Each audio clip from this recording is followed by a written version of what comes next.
Imagine being born into one of the most famous families on Earth. Not just famous, but royal. Your destiny seemingly preordained. A life of palaces, privilege, and public adoration awaiting you. You are your parents' only daughter, a symbol of hope and continuity, expected to be the very pride of Windsor. Now imagine that glittering destiny slowly, inexorably turning into something else entirely. A life not of boundless joy, but of quiet duty, personal sacrifice, and a profound, almost unimaginable series of private tragedies. You are a princess, yet you become a silent witness to the undoing of your own family, watching your beloved brothers endure crisis, abdicate thrones, or die.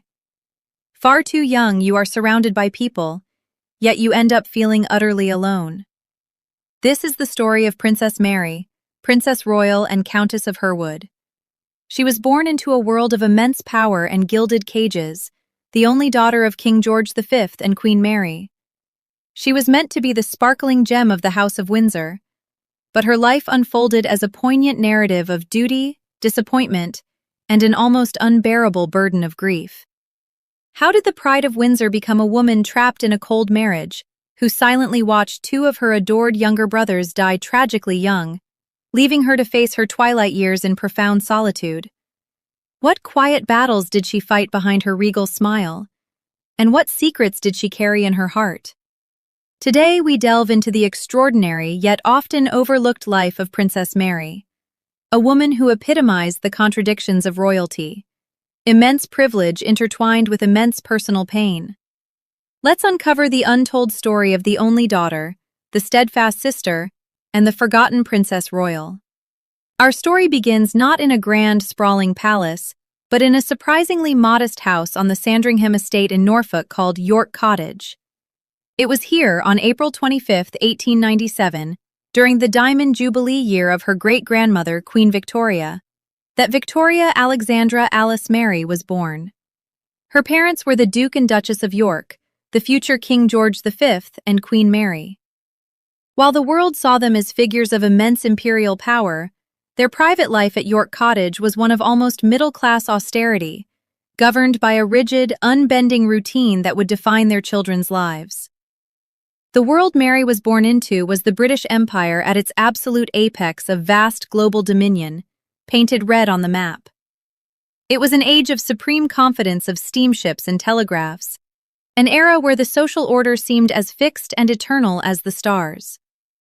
At the head of this order was the royal family, symbols of continuity and divine right stability.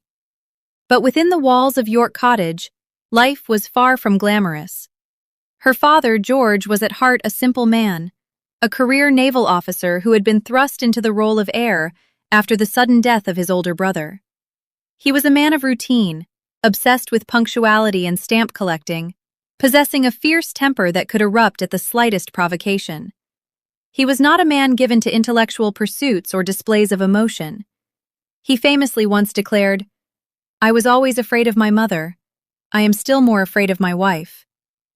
He ran his family like he ran a battleship, with strict discipline and an expectation of absolute obedience. His wife, Mary of Teck, was his intellectual and emotional superior. A woman of formidable intelligence, deep historical knowledge, and an intensely regal bearing. Yet she too was a product of a formal, emotionally restrained upbringing.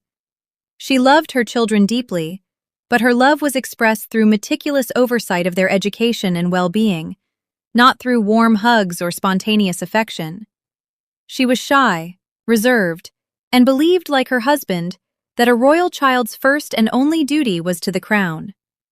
The result was a family environment that was loving in its own way, but emotionally stark. The children were raised primarily by nannies and tutors. They saw their parents for a brief formal period each day, an appointment they were expected to attend, scrubbed, polished, and on their best behavior. It was in this crucible of duty, discipline, and emotional restraint that the only daughter, Princess Mary, was forged. Mary was the third child and only girl, an island of femininity in a sea of boisterous brothers. She was sandwiched between the two future kings, the charismatic, impossibly handsome heir, Edward, known as David, born in 1894, and the shy, sensitive Albert, or Bertie, born in 1895. Two more brothers, Henry and George, would follow, creating a bustling, competitive nursery. From the very beginning, Mary's role was unique. As the only girl, she was both cherished and, in some ways, isolated.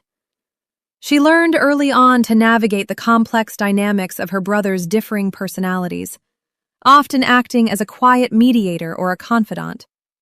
Her bond with David, the future Edward VIII, was particularly strong in their early years. He was the dazzling star of the family, adored by the public and possessing a natural charm that could captivate anyone. He was also fiercely protective of his younger sister. He would champion her causes in the nursery, and she in turn adored him, looking up to her glamorous older brother with a mixture of awe and deep affection. This early bond would make his later choices and their eventual estrangement all the more painful for her. Her relationship with Bertie, the future George VI, was of a different nature. Bertie was plagued by insecurities. He was naturally left-handed but forced to write with his right. He suffered from chronic stomach ailments, and most debilitatingly, he developed a severe stammer that made public speaking an agonizing ordeal. He was often overshadowed by the confident David and subject to the impatient temper of their father.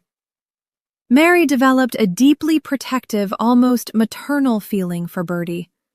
She was his ally, a source of quiet comfort and unwavering support in a family that often prized strength above all else. She understood his sensitivity and his deep well of inner goodness. This bond of quiet empathy would become one of the cornerstones of her life, particularly when Bertie was unexpectedly thrust onto the throne. She was a typical tomboy in many ways, holding her own amidst her brother's games. She loved the outdoors, particularly the vast, wind-swept grounds of Sandringham. She became an accomplished horsewoman, a passion she shared with her brother Henry, and developed a keen interest in the workings of the estate, often accompanying her father on his inspections. This practical, grounded side of her nature was a direct inheritance from her father, a side that often went unseen beneath her serene, princess-like exterior. Her education under the guidance of her governess, Mademoiselle Cécile Dussault, was rigorous but limited. She learned languages and the arts, but the curriculum was designed to create a polished royal consort, not an independent thinker. Her true education came from observing the intricate workings of the court and her family's unwavering dedication to their public role. She learned that for a Windsor, life was not about personal happiness, but about service. But there was another brother, a secret prince, whose short, tragic life would cast a long shadow over the family and leave a deep, indelible mark on Princess Mary's heart. In 1905, the royal couple had their sixth and final child, Prince John. From an early age, it was clear that Johnny, as he was known, was different. He was a bright and charming little boy, but he suffered from what we now know was epilepsy. His first seizure occurred when he was just 4 years old. In the early 20th century, epilepsy was a deeply misunderstood condition shrouded in stigma and fear. It was often associated with mental deficiency and seen as a shameful family secret, something to be hidden away. For the royal family, whose very existence depended on projecting an image of physical perfection and robust continuity, Prince John's illness was a private crisis. As his seizures became more frequent and severe, and as signs of what might have been developmental delays became more apparent, a heart-wrenching decision was made. Around 1916, when he was 11 years old, Prince John was effectively removed from the royal household and the public eye. He was sent to live at Wood Farm, a secluded house on the Sandringham estate under the full-time care of his devoted nanny, Charlotte Lala Bill. He was given his own little world, a garden to play in, and local children as companions. His parents visited when they could, but he was largely separated from the family, a secret kept from a public that barely knew he existed. It was a decision born of the medical advice and social prejudices of the time, but it was a brutal and lonely fate for a little boy. Of all his siblings, it was Princess Mary who made the most consistent and heartfelt effort to remain a part of Johnny's life. As a teenager, she would make the journey to Wood Farm regularly. She would play with him, read to him, and take him for walks. She was one of the few links he had to the family he had been born into. She saw past his illness to the affectionate, often mischievous boy within. She refused to let him be completely forgotten. This speaks volumes about her character, her innate compassion, and her deep sense of familial loyalty, even when that loyalty ran counter to the cold protocols of the court. On January 18, 1919, after a severe seizure, Prince John died peacefully in his sleep. He was just 13 years old. The news was made public, but the full story of his secluded life was not for the family. It was a profound grief, tinged with the complex emotions of guilt and relief. Queen Mary wrote in her diary, "It is a great shock, though for the poor little boy's restless soul, death came as a great release." But for Mary, who had made a special effort to know and love her forgotten brother, the loss was acute. It was the first of the great personal tragedies that would punctuate her life. A sorrow that taught her early on about the fragility of life and the immense pain that could hide behind the stately facade of the monarchy. As Mary emerged from her teenage years, the world was on the brink of war. The quiet rhythms of her life, lessons with her governess, walks with her father, and secret visits to her brother Johnny were about to be replaced by the urgent, all-consuming demands of a nation in crisis. Having been presented at court, and now a young woman, the expectations upon her were immense.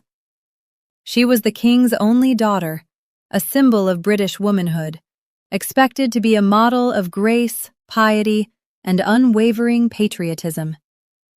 The outbreak of the First World War in August 1914 was the moment she and her entire generation were forced to grow up overnight. The conflict was not a distant colonial affair. It was a total war that demanded the mobilization of the entire nation. For Mary, then just 17, the war provided an unexpected and in some ways liberating sense of purpose. While her older brothers, David and Bertie, were serving in the military. David frustratingly kept from the front lines due to his status as heir, and Bertie seeing action as a naval officer at the Battle of Jutland. Mary was determined to do her part on the home front. She resisted the initial suggestions of purely ceremonial roles and insisted on undertaking meaningful work. Following in the footsteps of her great-aunt, Princess Christian, she began training as a nurse with the Voluntary Aid Detachment, or VAD.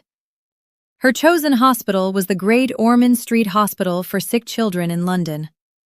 This was no gentle pastime. She learned the grueling realities of nursing, changing dressings, comforting grievously wounded soldiers who were temporarily housed there, and working long, exhausting shifts.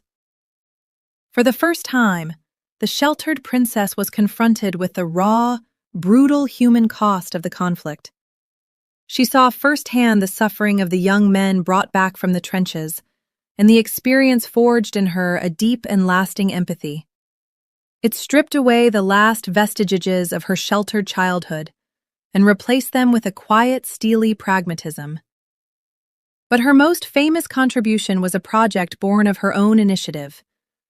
In the autumn of 1914, she launched a public appeal to fund a Christmas gift for every single soldier and sailor serving under the king's colors. The idea was simple but profound. To send a personal token from the nation and from the king's daughter to the men on the front lines, a small reminder that they were not forgotten. The public response was overwhelming. The fund raised over £162,000, a colossal sum at the time. This allowed for the creation of Princess Mary's Christmas gift box. It was a small brass box embossed with an image of the princess and the names of the allied nations. Inside was a pipe, a lighter, a 1-ounce packet of tobacco, and 20 cigarettes. For non-smokers and boys, the box contained a pencil and a packet of sweets. And for Indian troops, candy and spices. The logistical challenge of producing and distributing millions of these boxes was immense. But Mary oversaw the project with meticulous care. The boxes reached the trenches of the Western Front, the decks of battleships in the North Sea, and even prisoner-of-war camps in Germany. The effect on morale was electric for the ordinary soldier, cold, wet, and facing death on a daily basis. This small personal gift was a powerful symbol that the nation and the royal family cared. It was a brilliant piece of public relations, but for Mary, it was a deeply personal mission, a way to connect directly with the men who were fighting and dying for her father's empire. As she grew into a young woman against the backdrop of global conflict, the pride of Windsor was proving to be more than just a pretty face. She was a woman of substance, compassion, and profound duty. The quiet girl from the royal nursery was becoming a pillar of strength, a role she would be forced to inhabit for the rest of her long and often tragic life. When the guns finally fell silent on the Western Front in November 1918, a wave of exhausted, almost hysterical relief swept across Britain. The nation had been bled white, losing nearly 1 million men. And the world that emerged from the rubble was profoundly and permanently changed. For Princess Mary, the end of the war coincided with the beginning of her own adult life. The quiet, beautiful girl who had rolled bandages and packed Christmas boxes was now a woman of 21, a highly visible and deeply respected member of the royal family. But the post-war world was a bewildering place. The old deference to the aristocracy had been eroded in the shared trauma of the trenches, and a new frenetic energy was taking hold. This was the dawn of the Jazz Age, an era of cocktails, shorter hemlines, and a frantic desire to live for the moment, while a new generation of bright young things scandalized society with their wild parties and flagrant disregard for the old rules. The House of Windsor doubled down on its commitment to tradition, duty, and respectability. King George V, a man who loathed change in all its forms, saw it as his solemn duty to provide a steadfast moral anchor in a world of drift. And in this mission, his only daughter, Princess Mary, was his most valuable asset. She embodied all the virtues he held dear. She was modest, dignified, deeply devout, and possessed an unshakable sense of duty.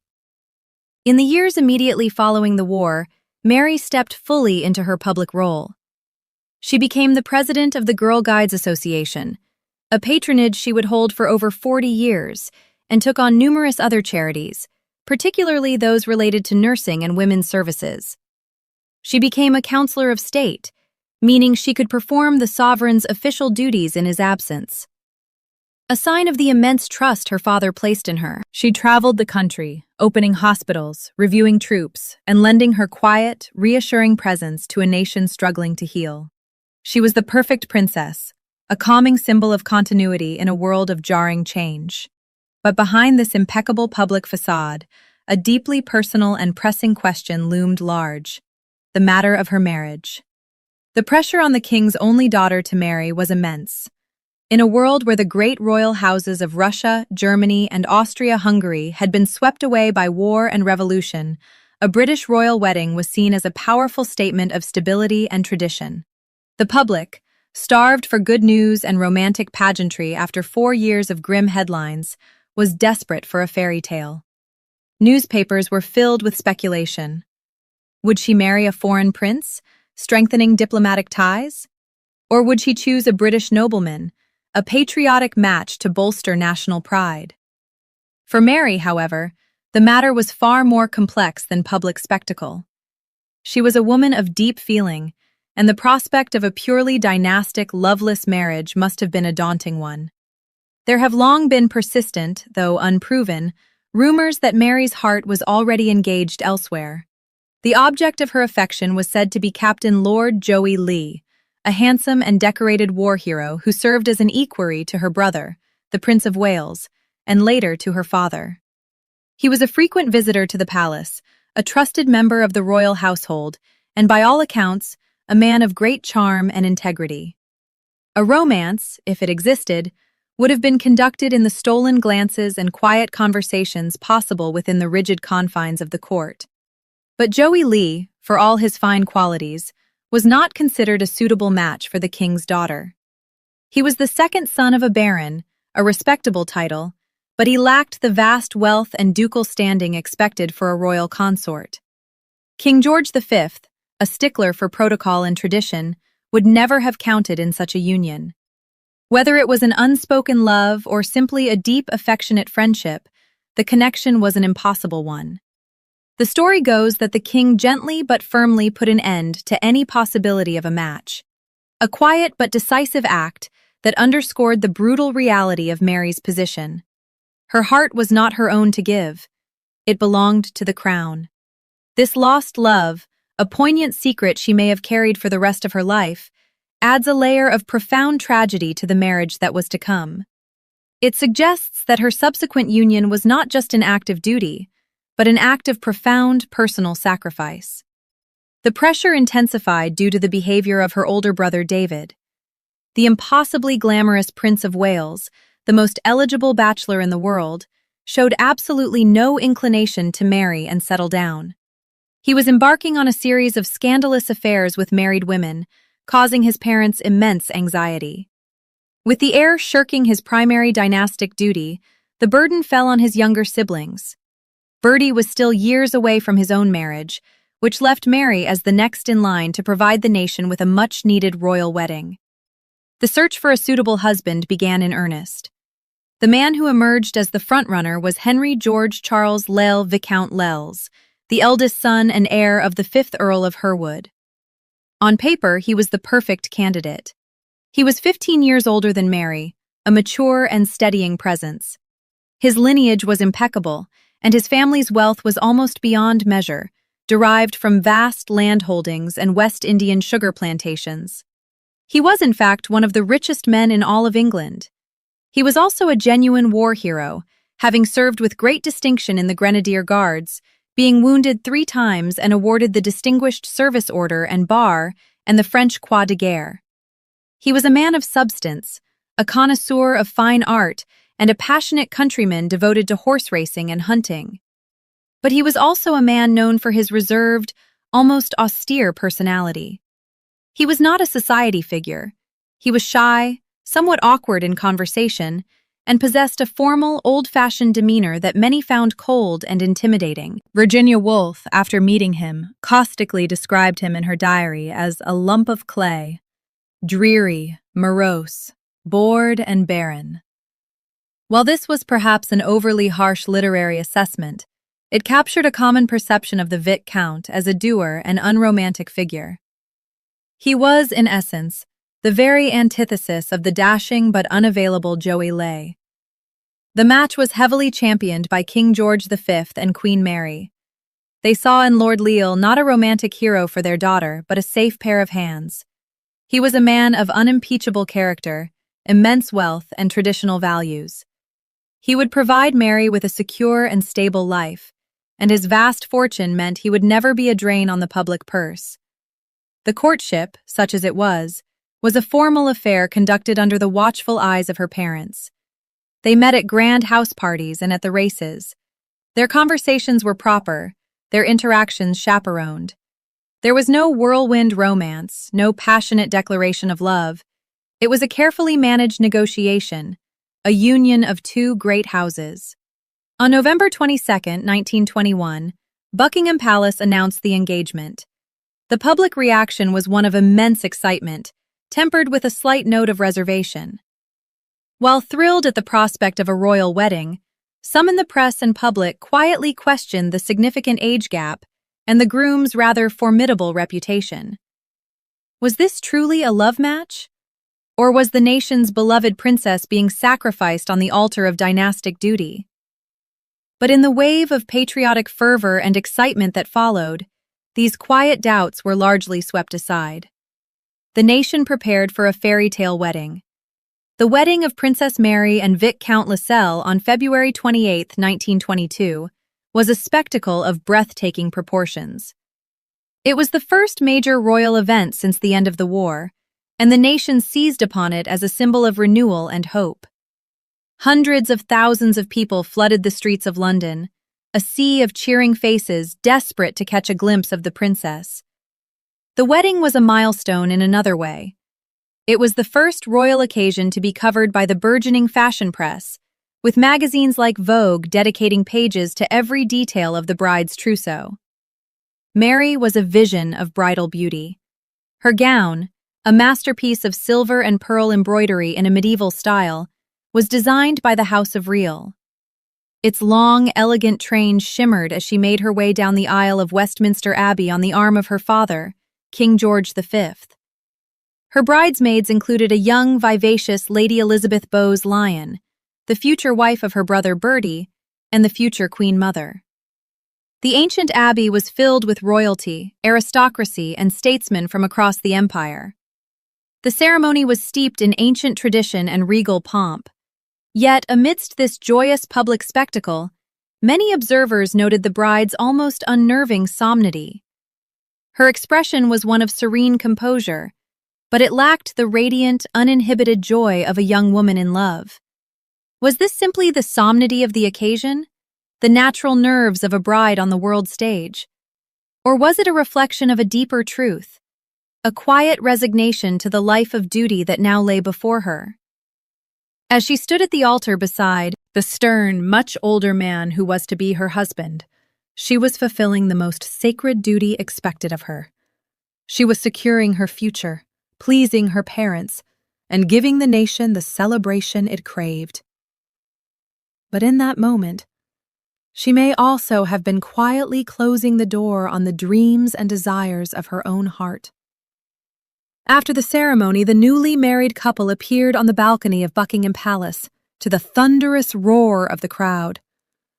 It was a picture-perfect moment, a scene of national unity and celebration. But as the day drew to a close and the couple departed for their honeymoon, a new chapter of Mary's life was beginning. The cheering crowds faded into the distance. The grand spectacle was over. She was now the Viscountess, the wife of a man she barely knew, heading north to a new life in the vast, quiet landscapes of Yorkshire. The fairy tale as presented to the world was complete. The reality of her marriage, a life to be lived far from the familiar comfort of her family and the heart of the court, was just beginning. When the echoes of the cheering crowds in London faded, and the last piece of wedding confetti was swept from the streets, the reality of Princess Mary's new life began. She was now the Viscountess Lascelles, and her world had irrevocably shifted from the epicenter of the British monarchy to the vast green landscapes of Yorkshire. Her new home was initially Goldsborough Hall, a stately 17th-century manor house.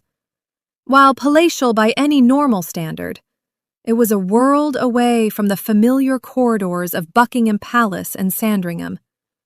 Here she was not primarily a princess, but the wife of a powerful local magnate, a role with its own distinct and demanding set of duties. The adjustment was profound. Her husband Henry, or Harry as he was known, was a man whose soul was rooted in the soil of Yorkshire. He was a quintessential country squire, albeit one of the wealthiest in the entire kingdom. His days were consumed by the management of his sprawling estates, the breeding of racehorses, and the passionate pursuit of hunting and fishing. He was a man of few words, deeply private, and possessed a formal, almost brusque demeanor that many found intimidating. The glittering, gossipy world of London society held little interest in him. Mary, who had been raised at the very heart of that world, now had to adapt to a quieter, more isolated existence, governed by the rhythms of the seasons and the rituals of country life. Their partnership was, by all accounts, a formal one. It was a union built on a shared understanding of duty, property, and position, rather than on romantic love or intellectual companionship. While Lord Lelas was respectful and provided for her every need, ensuring she had the freedom and resources to pursue her charitable work, the emotional connection and warmth that Mary may have craved was largely absent. Their shared public appearances were a picture of dignified propriety, but in private they often pursued separate interests. He had his world of agriculture and the turf. She had her world of royal duties, nursing charities, and the local community, which she embraced with quiet dedication. She became the patroness of the Lides Triennial Musical Festival, a role she took very seriously and immersed herself in the life of the county, earning the deep and lasting affection of the famously plain-spoken people of Yorkshire. They saw in her not a distant, haughty princess, but a woman of genuine kindness, compassion, and tireless dedication. It was within the walls of Goldsborough Hall that Mary found her truest and most profound source of happiness: motherhood. In February 1923, she gave birth to her first son, George Henry Hubert Lelas. A year and a half later, in August 1924, her second son, Gerald David Lelas, was born. The arrival of her children unlocked a deep well of maternal affection within her, allowing her to create a family environment that was the polar opposite of the one in which she had been raised. Where her own childhood had been governed by nannies, strict routine, and emotional distance from her parents, Mary was a deeply involved, hands-on mother. She was determined that her boys would not suffer the same stifling formality. The nursery at Goldsborough was not a place of hushed tones and rigid discipline, but one filled with warmth, laughter, and a mother's devoted presence. She read to them, played with them, and took them on long walks through the estate gardens. She broke the royal mold, creating a home that was a sanctuary of love and normalcy amidst the grandeur of their surroundings. This conscious decision to parent differently reveals more about her inner character than any public speech ever could. It was a quiet rebellion against the emotional austerity of her own upbringing, a testament to her deep well of feeling and her desire to nurture and protect. Her sons became the undisputed center of her universe, the emotional anchor in a life that was often one of profound duty and quiet loneliness. In 1929, her husband's father, the 5th Earl of Herwood, died. Henry inherited the earldom, and Mary became the Countess of Herwood. The family moved into the Lels' ancestral seat, the magnificent and imposing Herwood House. One of the grandest stately homes in England, Herwood was a treasure trove of priceless furniture by Thomas Chippendale and a world-class art collection that included works by Titian, Tintoretto, and El Greco. As the new countess, Mary became the chatelaine of this vast enterprise, a role she undertook with her characteristic efficiency and quiet grace. She oversaw the complex running of the household, entertained a stream of distinguished guests, and became the custodian of its immense cultural heritage. She was living the life she had been born and bred for, a life of immense privilege and equally immense responsibility. But even as she settled into her role as a great Yorkshire lady, The storms gathering within her own family in London were about to break, threatening to capsize the very institution she represented.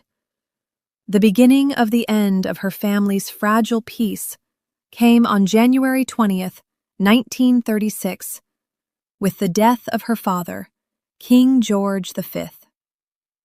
Mary had been deeply devoted to him, and his passing was a profound personal blow. It also marked the moment the family's private anxieties became a matter of national crisis. Her eldest brother, David, now ascended the throne as King Edward VII. The crisis, of course, was his all-consuming obsessive love for Wallis Simpson, the twice-divorced American commoner whom he was determined to marry. For Mary, this was a catastrophe on multiple levels. As a devout Anglican and a woman for whom duty was the supreme virtue, the idea of her brother, the king, and head of the Church of England, marrying a divorce was a moral and constitutional nightmare. It was a flagrant violation of everything their parents had stood for. But more than that, it was a deep personal betrayal. She watched in anguish as her charming, beloved older brother seemed to cast aside his family, his country, and his sacred duty for one woman. She saw the immense pain it caused her mother, the Dowager Queen Mary, and the terrifying burden it was placing on her shy, stammering brother, Bertie, who was now next in line to the throne. Throughout the tense months of 1936, Mary was a key figure behind the scenes. She and her other brothers, Henry, Duke of Gloucester, and George, Duke of Kent, formed a united front, pleading with David to see reason. They were not just his subjects. They were his siblings who loved him and feared for the future of the monarchy. Mary reportedly wrote to him appealing to his sense of honor and family loyalty, but it was to no avail. David was immovable. He famously told his family that he could not live without the woman he loved, and if he could not have her as his queen, he would not be king. The final act came on December 11th, 1936. King Edward VIII abdicated the throne. The news struck the nation like a thunderbolt. For Mary, it was the confirmation of her worst fears. David, now the Duke of Windsor, went into a self-imposed exile, a diminished and controversial figure. And her beloved Bertie, the man who least wanted the crown, the man who battled a crippling speech impediment and a lifetime of self-doubt, was now King George VI. In that moment, Mary's role shifted. She was no longer just a supportive sister. She became a vital pillar of the new reign.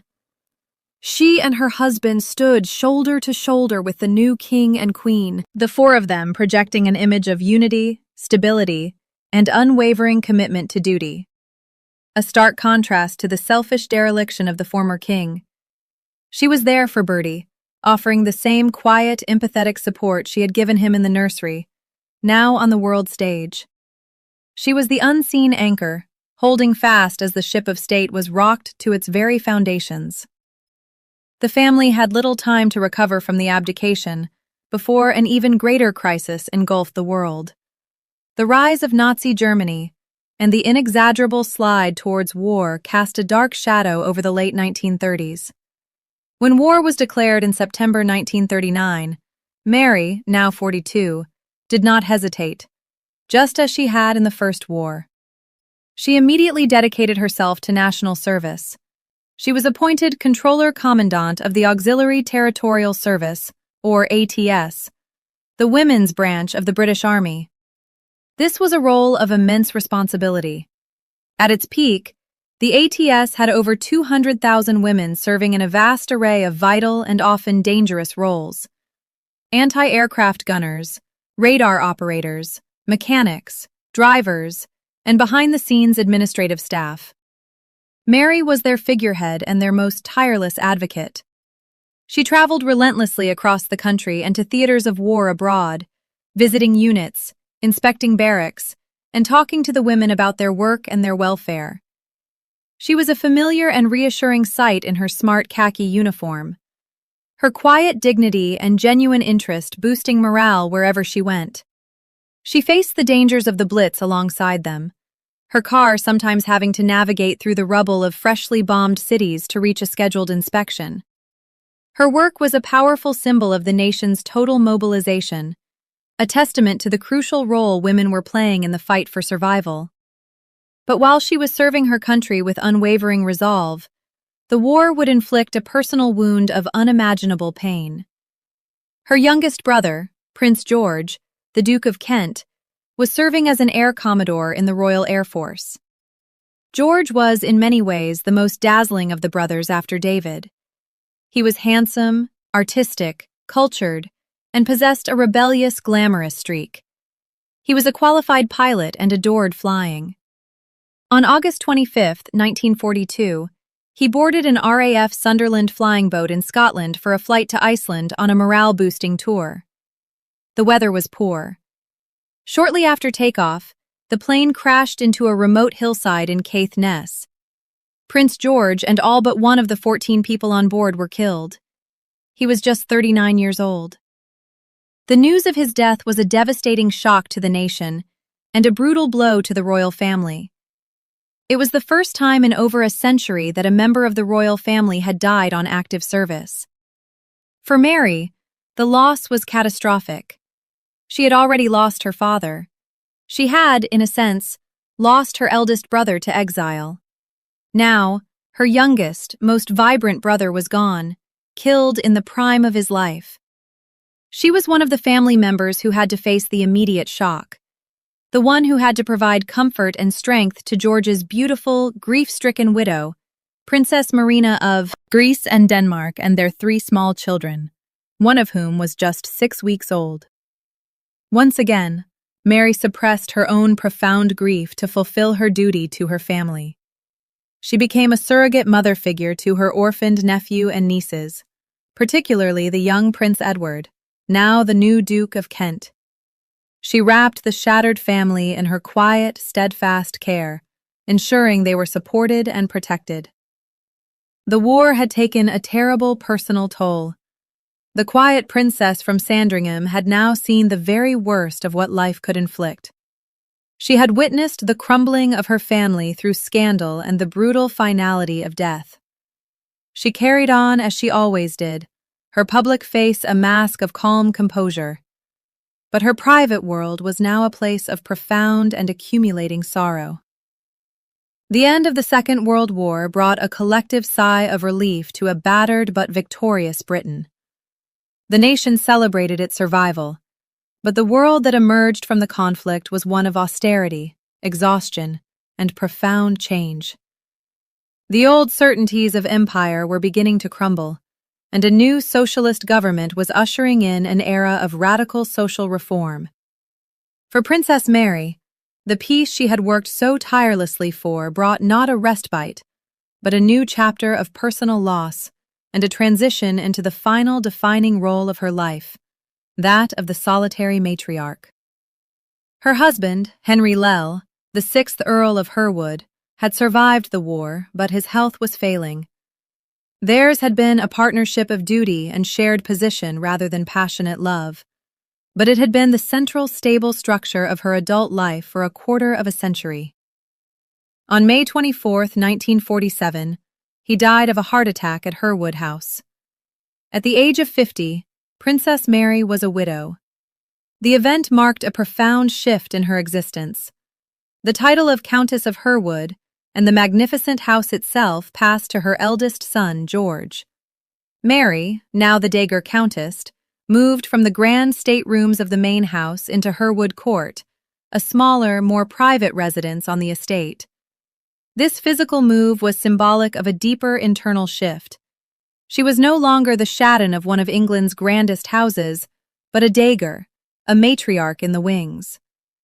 While she remained deeply involved in the life of the estate in the county of Yorkshire, her focus turned ever more inward toward her immediate family. She found great joy in her sons and, in time, her grandchildren. Her eldest son, George, was a man of culture who would go on to become the director of the Royal Opera House, while her younger son, Gerald, was a passionate jazz enthusiast. She embraced their different paths, offering the quiet, non-judgmental support that had become her hallmark. These years were a period of relative calm, a quiet interlude where she could enjoy her family and her beloved Yorkshire, a brief autumn of peace before the final devastating blows to her generation of Windsor. The greatest and most painful of these blows was the slow, inexorable decline of her beloved brother, King George V. The immense strain of the abdication, followed by the relentless pressure of leading the nation through 6 years of war, had taken a terrible toll on Bertie's fragile health. A heavy smoker, he was diagnosed with lung cancer, and in 1951, he underwent a major operation to remove his left lung. The public was told he was recovering well, but within the family, the truth was known. The king was dying. For Mary, watching her shy, stammering brother, whom she had protected since childhood, slowly fade away was an agony. She had seen him rise to the occasion, overcoming his fears to become a deeply beloved and respected monarch, a symbol of the nation's resilience. Now she had to watch as that quiet strength was cruelly eaten away by disease. She made frequent visits, offering what comfort she could, a steadfast, silent presence by his side. On the morning of February 6, 1952, the king died peacefully in his sleep at Sandringham. He was just 56 years old. The news plunged the nation into a state of profound grief. For Mary, it was the loss of the sibling to whom she was arguably emotionally closest. She had lost her father. She had lost her vibrant youngest brother George to a violent accident.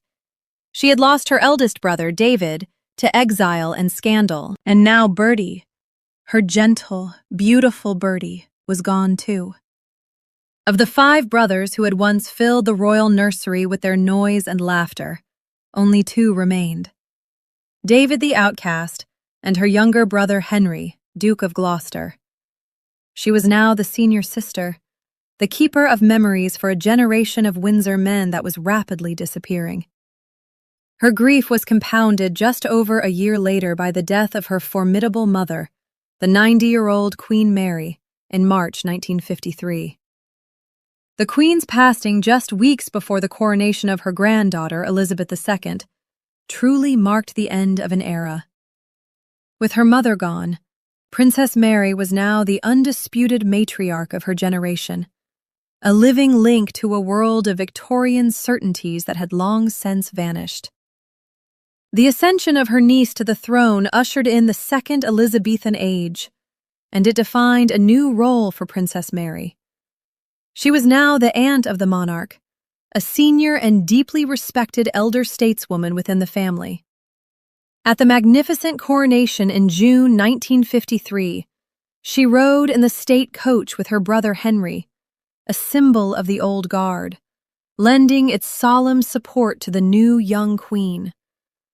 She was a key counselor of state, one of the few people constitutionally empowered to act on the monarch's behalf, and her experience was an invaluable asset to the young sovereign. Her relationship with Queen Elizabeth II was one of quiet, affectionate respect. In Mary, the new queen had not just an aunt, but a living example of a life dedicated to service, a woman who understood the immense personal sacrifices required by the crown. Mary never offered unsolicited advice, but her steadfast presence and unwavering support were a source of quiet strength for the young monarch as she navigated the early years of her reign. She also maintained a warm relationship with her other niece, the more volatile and glamorous Princess Margaret, offering a non-judgmental ear and a touch of old-world wisdom. In this new era, she also maintained her complex and poignant connection to her exiled brother, the Duke of Windsor. While the Queen Mother famously refused to forgive David for the abdication and the damage it had inflicted on her husband, Mary's feelings were more nuanced. She had been deeply hurt by his actions, but the powerful bond of sibling affection forged in childhood never entirely disappeared. She was one of the few members of the family who would occasionally visit the Duke and Duchess of Windsor in Paris or write to him. It was a quiet act of loyalty to the brother she had once adored, a testament to her belief that family ties, however strained, should not be completely severed. She was the bridge between the monarchy's painful past and its evolving present. The final decade of Princess Mary's life was lived largely out of the public spotlight, but it was a period of quiet purpose and contentment. She remained deeply rooted in Yorkshire, her adopted home for over 40 years. She was a beloved and familiar figure known for her work with local charities, her support for the Leeds Infirmary, and her passion for the arts. In 1951, she became the Chancellor of the University of Leeds, a role she took very seriously, presiding over graduation ceremonies and taking a keen interest in the university's development until her death.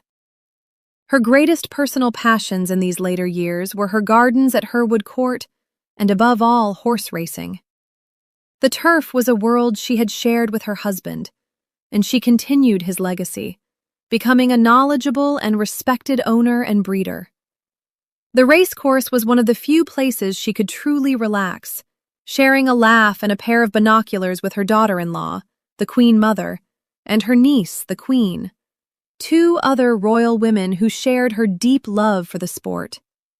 It was here, amidst the thrill of the race and the company of family, that the stern, beautiful princess could be seen at her most animated and at ease. As the years passed, she became a figure of living history. She had seen 7 different monarchs on the British throne, from her great-grandmother, Queen Victoria, to her niece, Elizabeth II. She had witnessed the Boer War, 2 world wars, and the Cold War. She had seen the British Empire reach its peak and then gracefully and sometimes painfully transform into the Commonwealth. She had seen society change beyond all recognition, from a world of horse-drawn carriages to the dawn of the jet age. Through it all, she had remained a constant, a symbol of a particular kind of British resilience, a woman who had weathered every storm with a quiet dignity that seemed to belong to another time. In the spring of 1965, while out for a walk with her eldest son and her grandchildren on the grounds of the Herwood estate, Princess Mary suffered a fatal heart attack. She collapsed and died in the landscape she had come to love so much. She was 67 years old. Her funeral was held at York Minster, a final farewell from her beloved adopted county, before she was laid to rest beside her husband on the Herwood estate. She was born to be the pride of Windsor, and in her own understated way, she fulfilled that role with an integrity and quiet fortitude that transcended the more dramatic narratives of her time. She endured a marriage of duty, witnessed the spectacular downfall of one brother, the reluctant rise and premature death of another, and the devastating sudden loss of her youngest. She was a silent observer, carrying the weight of her family's tragedies while diligently performing her own duties. Her life is a poignant reminder that privilege does not insulate one from pain, and that true strength is often found in the quiet, consistent act of carrying on. She may not have sought the spotlight, but her unwavering commitment, her quiet compassion, and her dignified endurance left an indelible mark. Princess Mary's story is an enduring echo of quiet duty, a testament to the profound power of a life lived with unwavering purpose, even when that purpose is tempered by profound sorrow.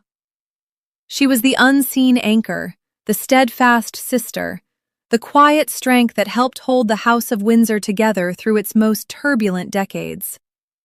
And for that, she should be remembered not as the forgotten princess, but as one of its most remarkable and resilient members.